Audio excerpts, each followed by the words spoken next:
Hello සුබ දවසක් ඔයාලට. ඔයාලා හැමෝම සතුටින් ඉන්නව නේද? අද නම් චුට්ටක් අසනීප තත්වයෙන් ඉන්න ගමන් තමයි මේ වීඩියෝ එක වොයිස් කරන්නේ. මම අද ඔයාලට කියලා දෙන්න යන්නේ අපි ගෙදරදී නිකරුණේ ඉවත දාන ප්ලාස්ටික් බෝතල් භාවිතා කරලා හරිම ලස්සනට ජපන් රෝස පැළ වගා කරගන්න පුළුවන් අපූරු ක්‍රමයක් ගැනයි. ඉඩකඩ අඩු තැන්වලට පවා මේ වගේ සිරස් උද්‍යානයක් හදාගන්න එක ඔයාලටත් ලේසියෙන්ම කරගන්න පුළුවන්.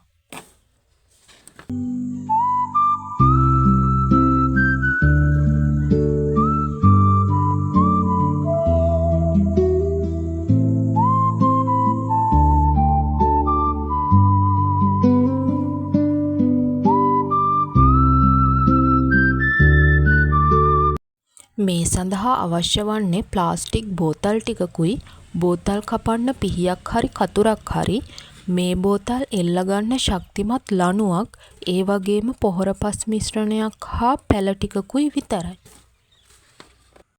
මෙන්න මේ විදිහේ සන්කුයික් බෝතල් ටිකක් තමයි මට නම් හොයාගන්න පුළුවන් උනේ. මුලින්ම ඔයාලට පේන විදිහට බෝතල් වල මැද කොටස කපා ගන්න. මෙතන තමයි අපි පැළ සිටුවා ගන්නේ.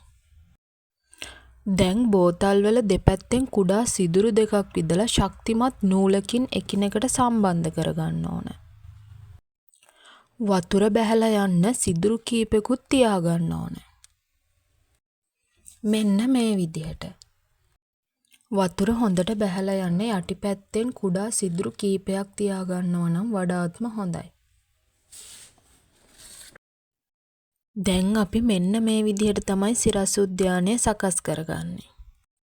ඊට පස්සේ අපිට හොඳින් සකස් කරගත්ත මාධ්‍ය බෝතල් ඇතුළට දාලා ජපන් රෝස පැළ සිටුවා ගන්න පුළුවන්.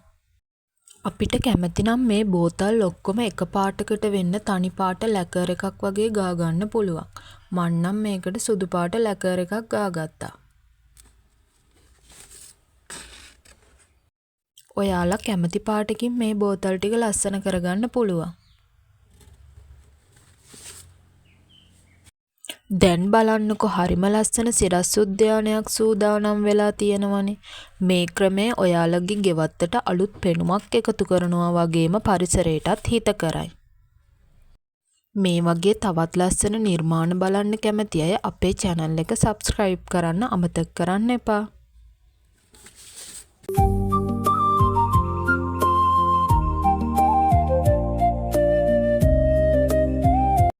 නැවත වීඩියෝ එකකින් හමු වෙනකන් අදට ගිහින් එන්නම්. අපි නැවත හමු වෙමු.